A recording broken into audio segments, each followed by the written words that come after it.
coming here to us. Because he didn't congratulate us for the peace deal that President Trump made between Albania and Azerbaijan. I am sorry for that, guys. Yeah. So, and he worked very hard.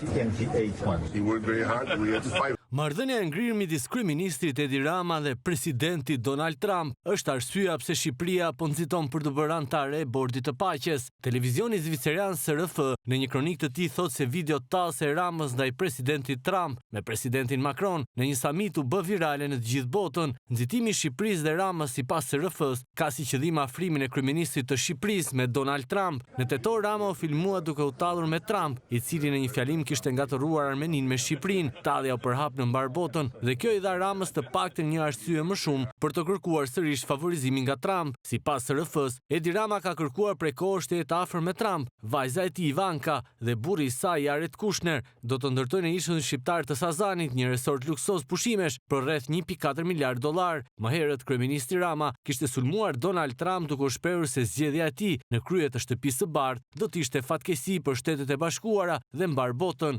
Zoti na ruajt, mendoj se do t'i bënte dëm Amerikës dhe botës demokratike sepse Trump do të zbatonte disa nga gjërat që ka premtuar dhe ato do të jenë të dëmshme.